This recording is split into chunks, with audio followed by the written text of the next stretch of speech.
All right, our next speaker then is Kevin Maevers. And Kevin says there are opportunities for learning even during the most adverse of times. And the COVID-19 pandemic and subsequent economic shutdown has forced all of us to become masters of audiovisual media. So tonight, Kevin, who is the host of the Undaunted Leadership channel on YouTube and president of KL Maevers and Company, is going to review the result of his research into creating a home studio and how to create the ultimate home office environment that will allow anyone to look like a professional on Zoom. Please help me welcome Kevin. Thank you very much, Sunny. And thank you, fellow Toastmasters, for inviting me back. This is the second month in a row that I've had the opportunity to present to all of you. And this presentation is going to be about as far removed from last month's presentation as it can possibly get. Last month, we had a good time. We had a lot of fun. This time, we're back in class and we're learning. So just to give you a little bit of background on what I do and how I do it, I've been working from home now for most of the past 5 years. So even before the pandemic, even before a lot of the things that have happened in this past year, I was already a pretty heavy power user of audiovisual technology. Like a lot of people, I started off with Skype and then GoToMeeting and GoToWebinar and Google Meet and all the other things. But of course, middle of last year, Zoom started picking up. And then when the pandemic hit at the beginning of 2020, it seemed like there was a flood onto Zoom. And I attended a lot of meetings, honestly, that were just plain awful. Really, really bad. And it wasn't necessarily because the presenters didn't know what they were doing. It's just they hadn't maximized the technology. They weren't using it to to its fullest extent. So I'm going to run down for all of you the things that you need to do in order to maximize the technology that Sunny just explained in great detail. Okay, all of that is wonderful unless you haven't set things up properly. So I'm going to go through the things that you need to do to set up your computer, to set up your home office, to set everything up so that you look like a professional on Zoom.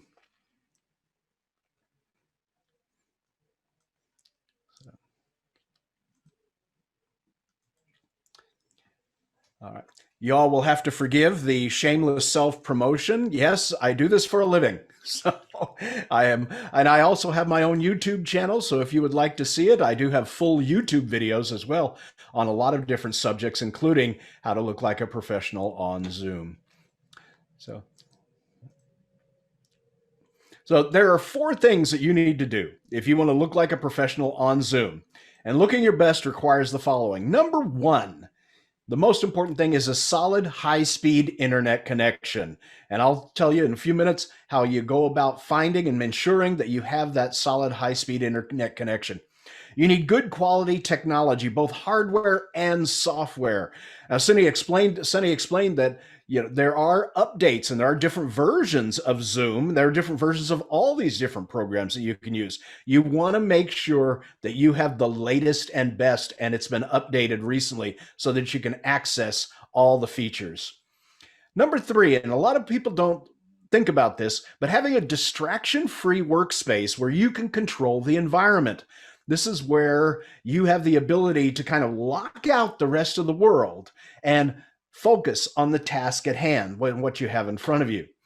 And then last but not least, and this is something that I really believe in, it's not necessary, but it certainly helps. And that's creating a space within your home office for innovation and creativity. And I'll touch on that in just a few minutes.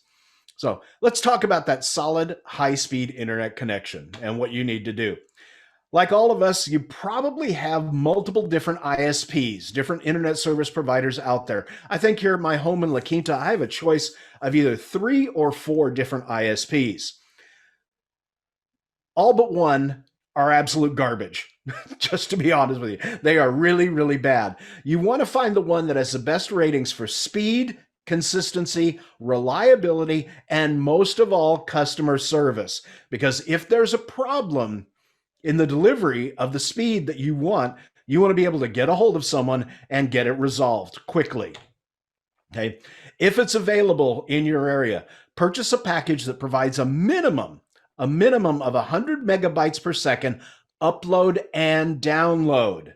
Now, this is really important because a lot of services out there, especially if they rely on good old fashioned cable to deliver the internet to you, they want you to be watching and streaming and taking all of that information in. So their throughput is maximized for you to receive information. In other words, the download speed is maximized. But when you're using a service like Zoom or GoToWebinar or Google Meetup or any of the others, you need to have two-way communication. You have to have the ability to go both up and down. Okay? So you want to maximize that. Here's something that hit me upside the head about 2 years ago. Verify that the wiring in your home office can handle high-speed transmission of data. You may need to upgrade to Cat 5 or Cat 6. If you have an older home, you may still be transmitting data through the old 2-wire or 4-wire telephone cables that are in there. They can't handle data transmission over about 30 or 40 megabytes per second, maybe even less if you've got some deterioration in your lines. So you may need to upgrade. I had to do that here in my home, and my home was only built in 2004 or 2005, but it did not have appropriate cable. So I had to go from the junction box over here to my home office, then into my router in order to make sure that I could maximize my speed. And then following installation, you want to, while the technician is still here, you want to verify that the level of service purchased is actually being delivered. And you want to go to a website, something like speedtest.net, okay, and run it on your computer while the technician is here, because you want to verify the service level that's being provided. Okay, this is an actual speed test result from my computer. The last time the technician was here, I bought a package that was supposed to give me 150 megabytes upload and download speed. Now, again, depending on the time of day, depending on the number of people that are using, depending on the type of whether it's hot or cold, surprisingly, as those of us that live in the desert, we are, you would be surprised how much deterioration there is of the signal when it gets to be 100, 110, 115 degrees. Okay, it's just the way it is. So give it plus or minus 10% to still kind of be within the range. But you can see here my download speed, because I actually took this in the middle of the afternoon. The kids are home from school. Everybody's streaming video. Everybody's online doing work. You can see my download speed is slightly lower than 150 megabytes per second, but still well within the range. But look at my upload speed. I'm a good 10% over what was promised. And that's why I never, or let's put it this way, rarely have a problem in two-way communication, because the signal is coming to me just as fast as it's going back out to you. And that's so you're looking at things in real time.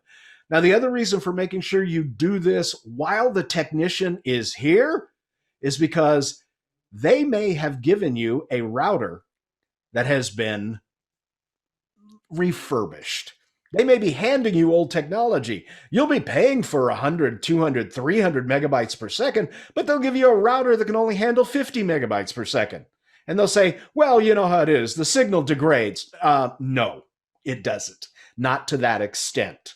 Okay? They'll tell you that. The truth is, a good quality router can handle every bit of throughput. And if you've got a computer that can handle that throughput as well, okay, you should be receiving what they're promising. No excuses, and don't let them make any. Demand the level of service that you are requesting and paying for. Okay. All right. So we've set up we know we're getting the right audio and video. We know we've got good throughput. What do you need from there? Now we need good quality technology. That is the hardware and the software that can maximize. So sometimes I get my students and other people ask me, well, do you prefer a computer, a desktop, or a laptop? Well, yes, I do. It doesn't matter to me. I actually have a really good laptop because occasionally I am traveling, but 90% of the time it sits over here off to the right side of my desk, acting like a desktop. It doesn't matter to me. Okay, desktop or laptop, either way is great, just so long as you got a good internal processor. In other words, one that will maximize the signals. I recommend Intel processors. I know there are some people that believe in AMD and some of the other things. I do know they're coming out with some good processors now. Personally, though, I've had some problems with AMD processors in the past. Intel has never let me down. Okay. Your video card. This is something we don't think about. For those of us who are used to the just doing using productivity software, in other words, we do email and we do maybe an occasional PowerPoint and we do some work on Microsoft Office and other things. Well, a video card was never a big deal. Well, now we're doing video. So a video card is a big deal. So you want to make sure that you've got a good video card with a processor speed that matches the processor speed of your internal computer. Data storage and access for something like what we're doing right now.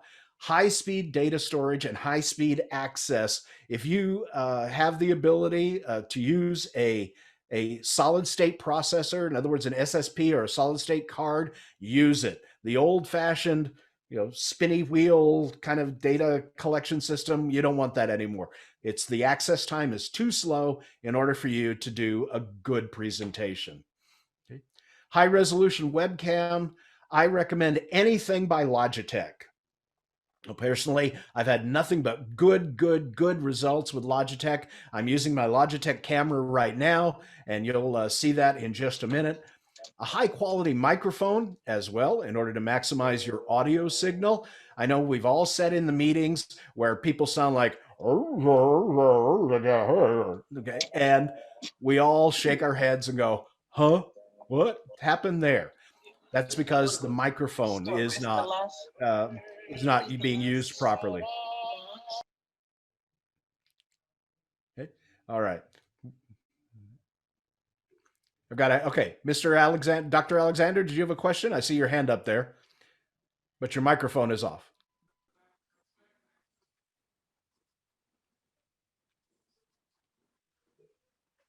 Yeah, the problem that I'm having is it doesn't seem to matter what microphone I use.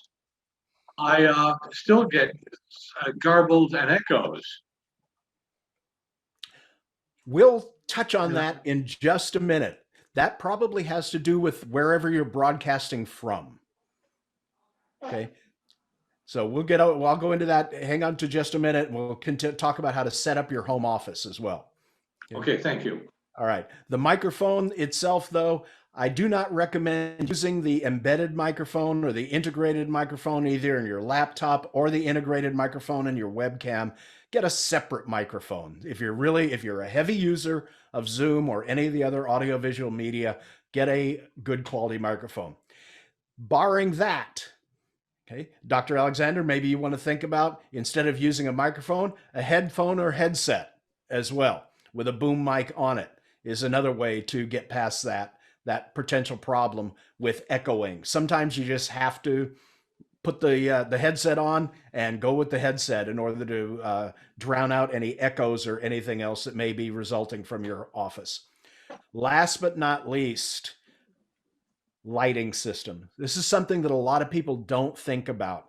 They don't have proper lighting in their home office, and lighting is everything.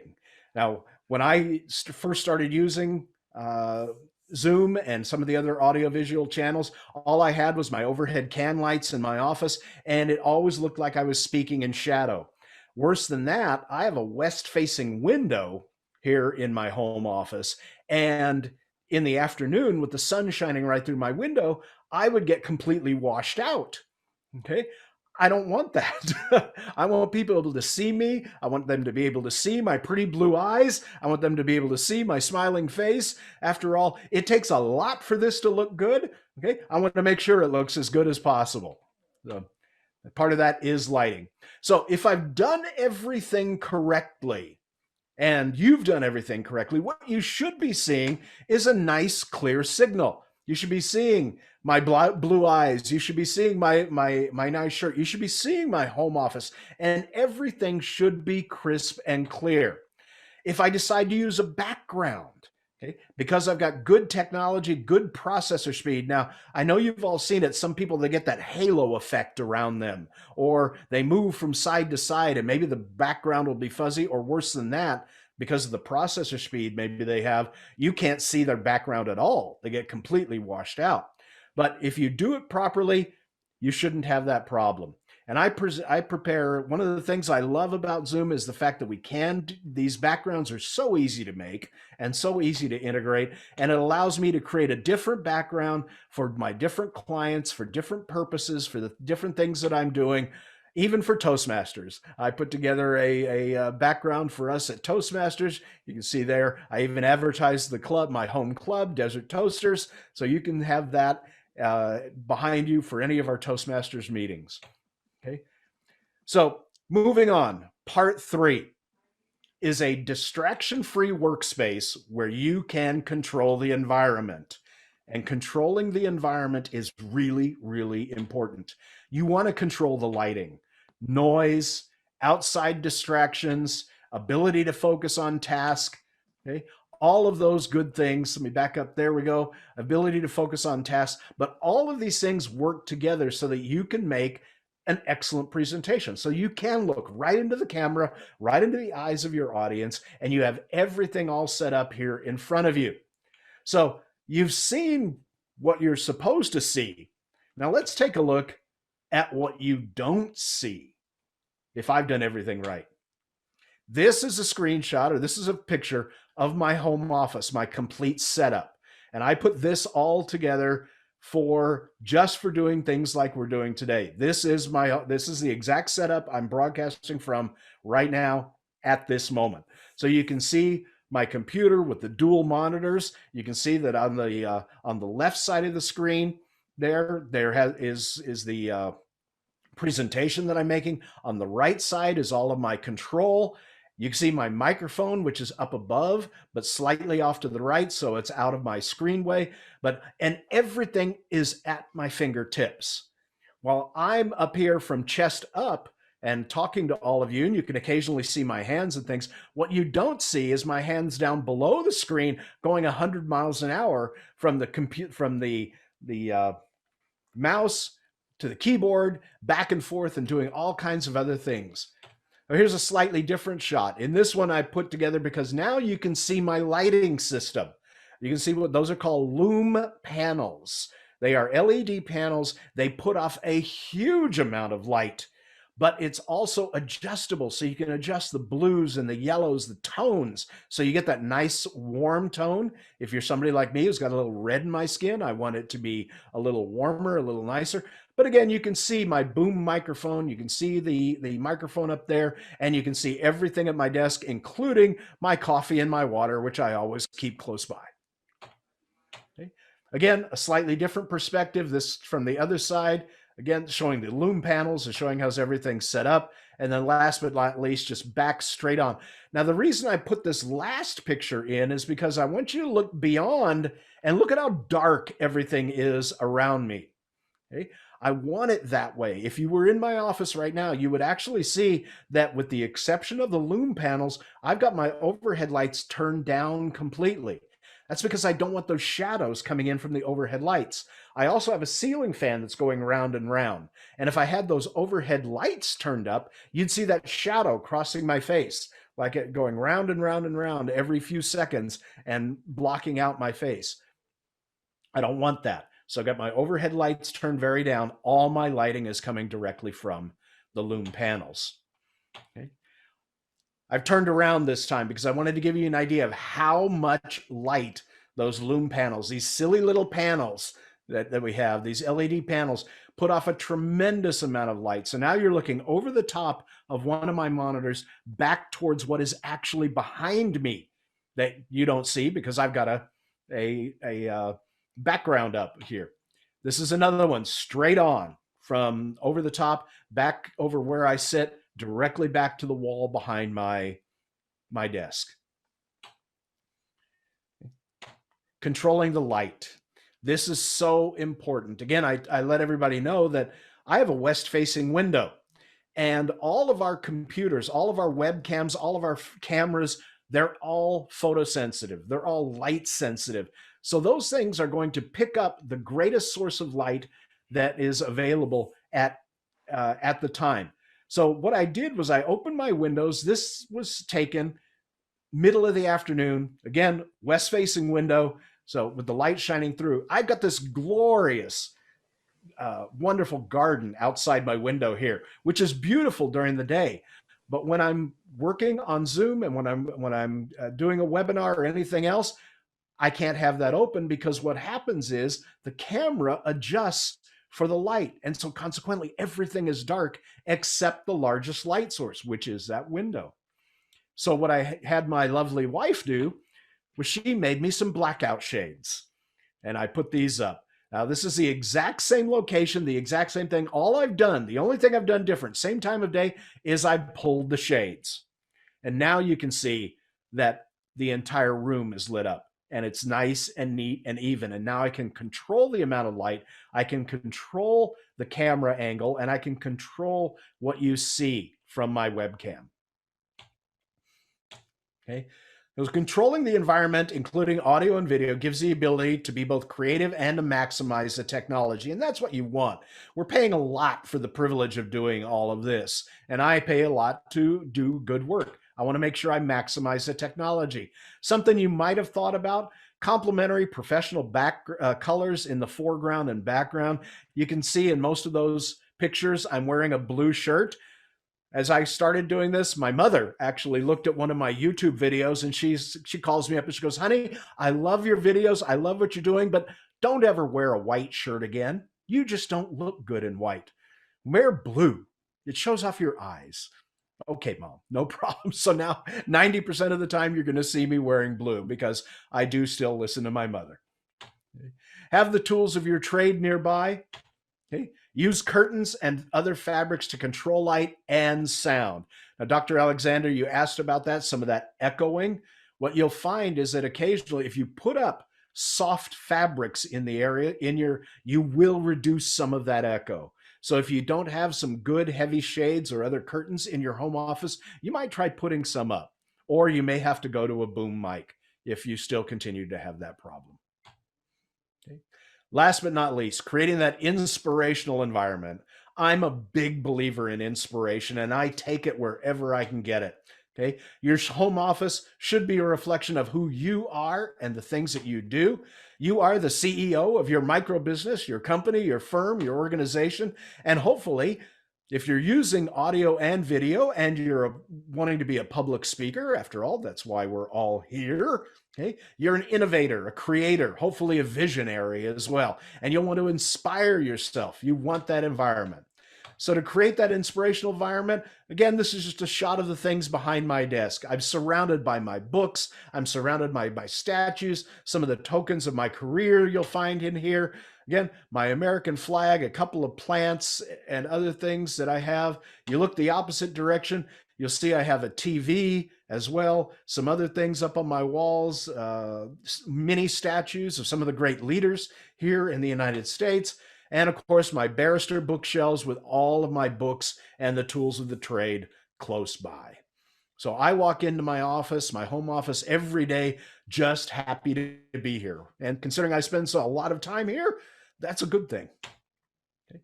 Well, finally, in summary, to look like a professional on Zoom, you need 4 things. Number 1, a solid high-speed internet connection. Number 2, the good quality technology, the hardware and software. Number 3, that distraction-free workspace where you can control the environment. And number 4, create a space for innovation and creativity. Toastmasters, that's how you create and how you look like a professional on Zoom. Thank you so much, Kevin. And I believe you're going to take questions now. Is that correct? I can take questions if there are any. I don't know if I'll have the answer. The technology, of course, is changing. As you pointed out, Sunny, earlier, it is changing all the time.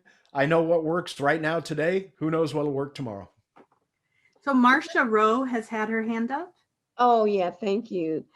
I have a question. You talked about the loom panels for lighting. I noticed a lot of people use ring lights. Is there a difference, or would you say that they're pretty much equivalent? The answer to that question is it depends, kind of like a lot of other things. I actually have some of the ring lights as well.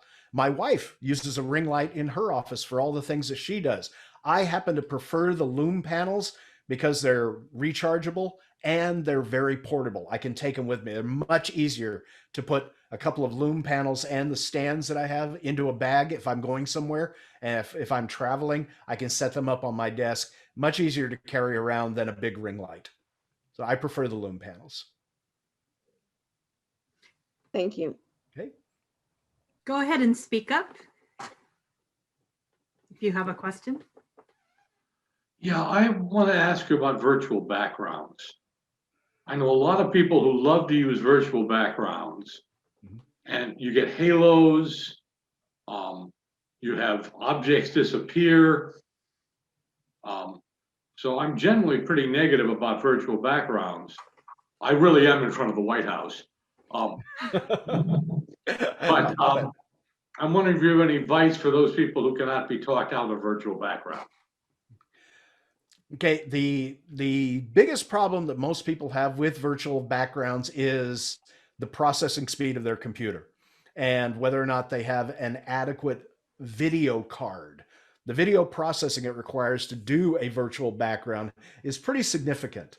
So honestly, for some of my people, what I let them know is if you're going to be buying a new computer, this is where our kids and grandkids in many cases have it all over us. All those kids that have been playing video games for years and years and years, all right, they have the best technology for doing exactly what we're doing right now. They have the computers that maximize the audio and video signals. Now, there are a couple of other tricks that you can use as well. If you're kind of have marginal backgrounds, there are portable green screens out there. See, a lot of times what you'll find is that the green screen itself will help get rid of a lot of those halos. And there are portable ones that you can get for like $50 that you can put behind your desk that will do it. But like for me, I noticed I was getting some of those halos. I'm going to turn my background off real quick here so that you can see what I do real quick. I do not have a green screen. I do have good processor speed and everything else. But what you see behind me is I have a towel, just a white towel draped over all of my books and my bookshelf. Now, what that does is it gives the computer a consistent color background behind me so that when I move my head and move other things, you don't get that fade through, that bleed through you do from the background. So that's another thing you can possibly do is just put something, a consistent color, anything light will do that. And then you end up with a much better look on Zoom than if you have a multicolored background like I do, you'll end up with those halos and shadows at times. Yeah, I actually I cheated. I wasn't willing to spend the $50 for a real green screen. So I went down to the local art supply store. There you go. And spent $4 on green construction paper. And most of my friends say, my God, you're a spendthrift. I went to the dollar store and just got a shower curtain. And all of that works. You've discovered the big secret. All right. It's about having a consistent color background behind you. Light green, light blue, even white or beige works just fine. But yeah, big poster board or construction paper or a sheet, towels, all of it works. All of it works. Anybody else? Kevin, it's interesting that you're talking about the green screens and, from this perspective, because all green screens are not equal. And if you're, like you said, traveling, if you, and you, at some point, I guess, we'll be traveling, those of us who like to travel, the portable green screen, you cannot cheap out on it. It's just not worth it. And in fact, even the green screen that I use at home is, I don't use the portable one. I have one set up, but I didn't cheap out on that. So it just depends really on what works for you and your situation. And the same thing goes with cameras, because like the Brio camera is from Logitech is wonderful, but I've seen cameras that are $50 that are just as good or almost as good. So it just depends on who you are, what you're trying to accomplish, and what satisfies your need. So the scale can go anywhere from $50 to $250 for a camera, as you well know. And I played around. The first camera I got was a wide angle, and I have a pretty big home office, but it was too wide for the green screen, and the green screen was big itself. So I had to go down to a 90-degree angle camera for it to work. So I think a lot of that has to do with what's going on in your space, like you said, creating the space that you want. Yeah. And you're absolutely correct. I couldn't agree more. Because I do this professionally, because I have a YouTube channel, and because I do a lot of teaching, as well as making presentations with Toastmasters and others, I have spent the extra money on a little bit better stuff. But there are still some ways to cut corners, and I will be upgrading as well. I expect once COVID-19 is over, I expect to be doing a whole lot more traveling, and yes, I will be buying a nice portable green screen as well. That'll maximize my signal even when I'm in a hotel room, hopefully. So, any other questions? Otherwise, I'll turn it back over to Sunny. All right, folks. Thank you so much. Appreciate the opportunity again. Thank you, Kevin.